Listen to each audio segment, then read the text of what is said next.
अचानक ये जो घटना हुई है, ये सोची समझी रणनीति के तहत वेल प्लान्ड हुआ है और वहां के भाईचारे को गोली मारने का काम हुआ है। संसद के शीतकालीन सत्र का मंगलवार को छठवां दिन रहा। सदन शुरू होने से पहले विपक्षी इंडिया ब्लॉक के नेताओं ने अडानी और यूपी के संभल में हुई हिंसा को लेकर सरकार के खिलाफ प्रदर्शन किया। प्रदर्शन में लोकसभा में नेता प्रतिपक्ष राहुल गांधी, कांग्रेस सांसद प्रियंका गांधी वाड्रा शामिल हुए। सपा और टीएमसी नहीं आई।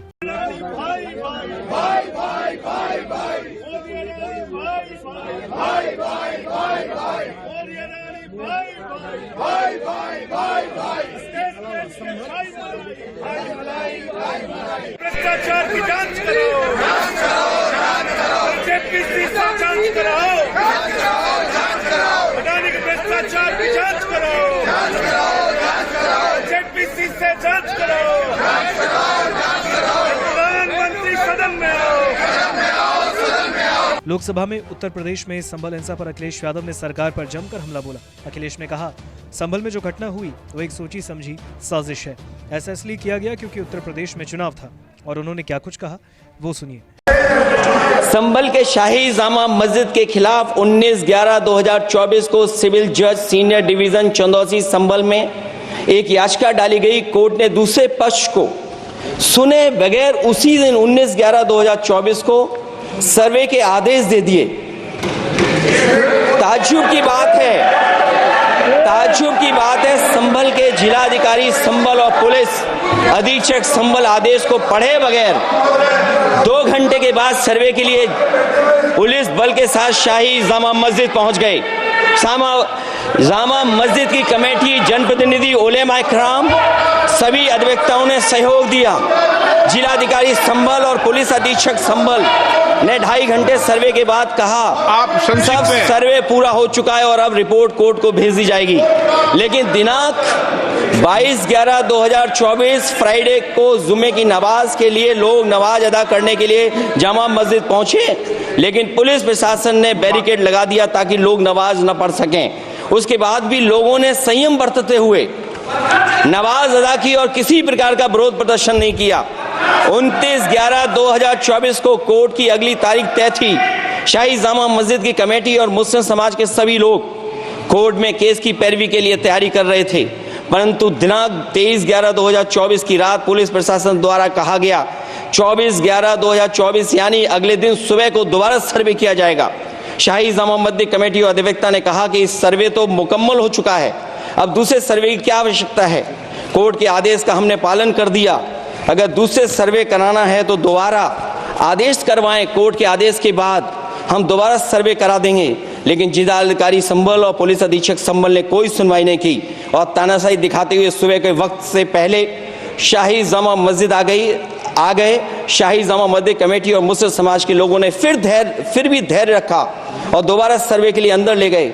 सर्वे के दौरान करीब 1.5 घंटा बाद जब जनता को सूचना मिली तो वो इकट्ठा होना शुरू हो गए। लोगों ने सर्वे का कारण जानना चाहा तो सर्किल ऑफिसर ने उनके साथ गाली गलौज की और लाठीचार्ज करवाकर बुरी तरह जख्मी कर दिया। इसका विरोध करते हुए चंद लोगों ने पत्थर चलाए, जिसके बदले में पुलिस के सिपाही से लेकर के अधिकारियों तक ने अपने सरकारी और प्राइवेट हथियारों से गोलियां चलाई, जिसका वीडियो रिकॉर्डिंग है, जिसके एवज में दर्जन लोग गोलियों से घायल हो गए हैं। 5 मासूमों जो कि अपने घर से सामान लेने के निकले थे, उनकी मृत्यु हो गई। संभल का माहौल बिगाड़ने में संभल का माहौल बिगाड़ने में याचिका दायर करने वाले लोगों के साथ पुलिस और प्रशासन के लोग जिम्मेदार हैं। इनको निलंबित किया जाना चाहिए और हत्या का मुकदमा चलाया जाना चाहिए, जिससे कि लोगों को इंसाफ मिल सके और आने वाले समय में कोई इस प्रकार की संविधान के खिलाफ और गैर कानूनी घटना को अंजाम न दिया जा सके। अध्यक्ष महोदय, ये लड़ाई दिल्ली और लखनऊ की है। प्लीज। कभी दिल्ली पहुंचे थे जिस रास्ते, वही लखनऊ वाले उसी रास्ते पहुंचना चाहते हैं। अखिलेश यादव के बयान पर सपा सांसद राम गोपाल यादव ने भी क्या कुछ कहा है वो भी सुनिए। संभल में एक एप्लीकेशन दी, 500 साल पुरानी मस्जिद है, उसका सर्वे करने के लिए 2 घंटे के अंदर सर्वे भी हो गया और शांतिमय तरीके से हो गया। 24 तारीख को सुबह 6 बजे पूरे संभल में पुलिस छावनी बना दी गई। संभल को लोगों को पता ही नहीं था कि पुलिस क्यों लगाई जा रही है। थोड़ी देर बाद वहाँ के डीएम, एसएसपी, वकील जिन्होंने वो एप्लीकेशन दी थी वो, और कुछ लोग ढोल नगाड़े बजाते हुए पुलिस के साथ गए और मस्जिद में प्रवेश कर गए। भीड़ को संदेह हुआ कि ये मस्जिद में तोड़फोड़ करने जा रहे हैं और कुछ कर रहे हैं, और एसडीएम ने वहाँ उस जो टैंक था पानी का वो खोल दिया। पानी बह के बाहर आया तो लोगों को संदेह हुआ कि इसमें कुछ गड़बड़ी हो रही है। तो उसके बाद अशांति हुई, पुलिस ने गोली चलाई, 5 लोग मारे गए, 20 लोग घायल हुए, सैकड़ों लोगों के खिलाफ मुकदमे कायम हुए। बहुत सारे लोग जेलों में हैं जिन्हें पकड़ लिया गया, उनको बुरी तरह से मारा गया। मेरा और लोगों का ये मानना है कि इससे पहले उत्तर प्रदेश में जो चुनाव हुए थे उसमें वो बगल के जिलों में पुलिस ने किसी को वोट डालने नहीं दिया गया और जबरदस्ती चुनाव कब्जा कर लिया था। और उससे ध्यान बटाने के लिए रामगोपाल जी, आपसे आशा करता हूं संयम योजनाबद्ध तरीके से सब ये हुआ।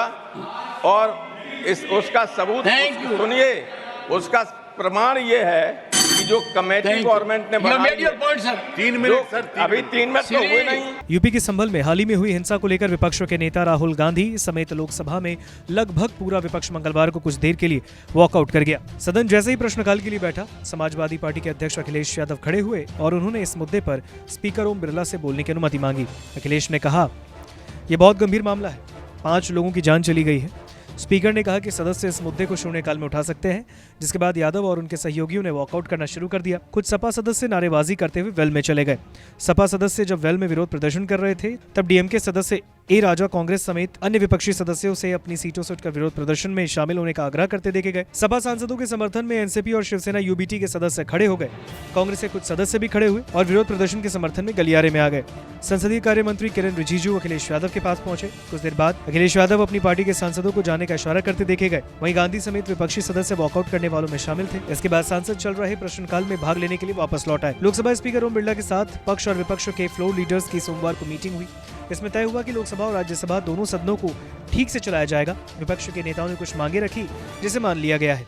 हालांकि मंगलवार को जब लोकसभा और राज्यसभा 11 बजे शुरू हुई तो एक बार फिर विपक्ष ने हंगामा किया। केंद्रीय मंत्री किरेन रिजिजू ने कहा, सदन नहीं चलना और जनता के पैसों का नुकसान होना ये ठीक नहीं। देखिए, पार्लियामेंट में जैसा मेंबर्स का बिहेवियर है वो सब देश देखता है, और पार्लियामेंट का बहुत तरीके होते हैं चलाने का, रूल्स, रेगुलेशंस, कन्वेंशंस, कई चीज़ें होते हैं जिसको पालन करना होता है।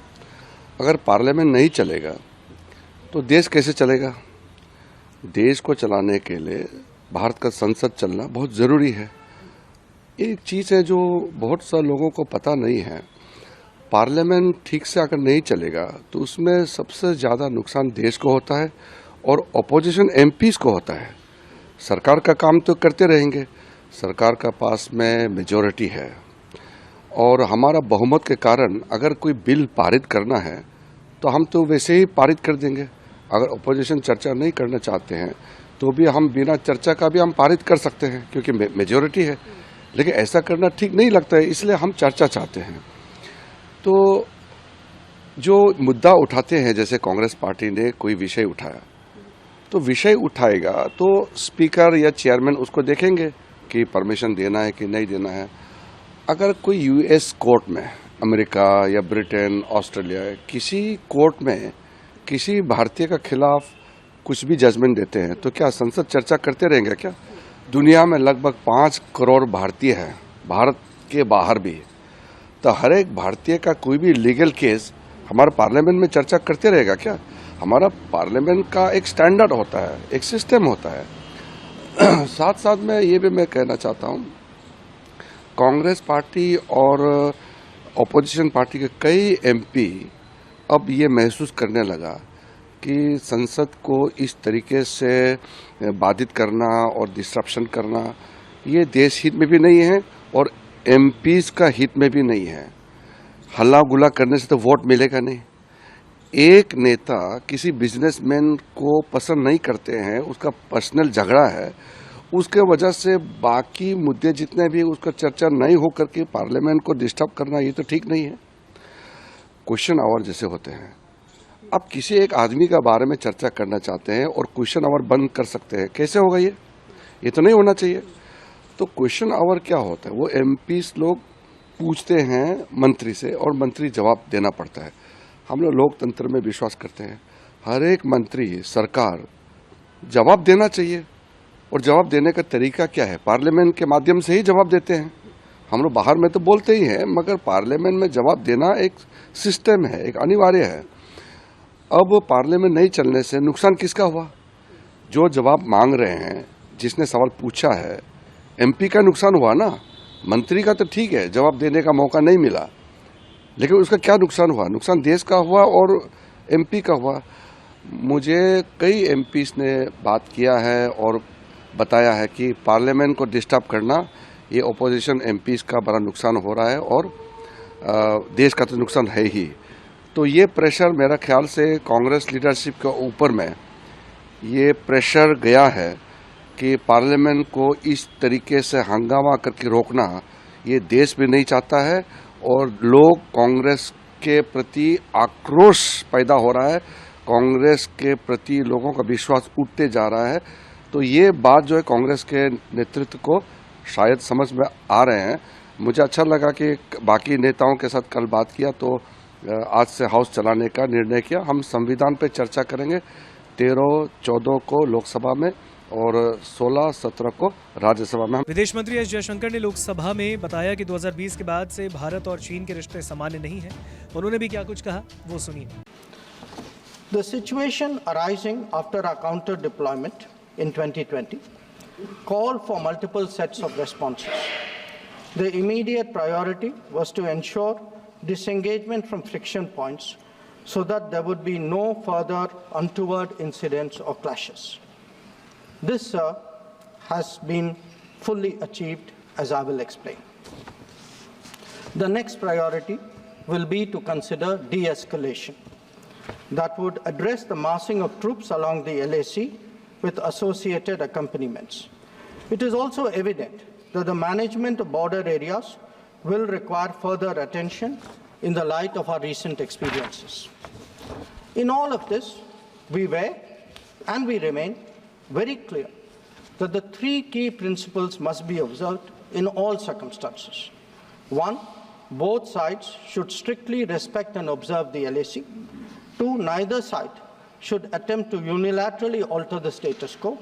And three, agreements and understandings reached in the past must be fully abided by in their entirety. Honorable members would appreciate that as a result of the sustained tension and specific developments in the border areas, our overall relationship with China was bound to be impacted adversely.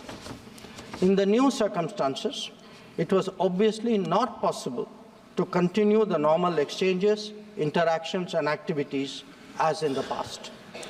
In this regard, we made clear that the development of our ties were contingent on the principles of mutual sensitivity, mutual respect, and mutual interest. Throughout this period, honorable members would also be aware that government has maintained that India-China relations cannot be normal in the absence of peace and tranquility in the border areas.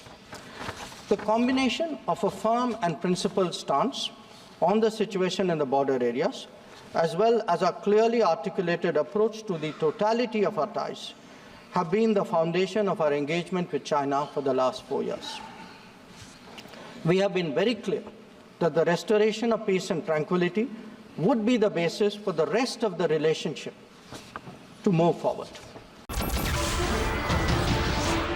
नमस्कार, मैं हूं मानक गुप्ता।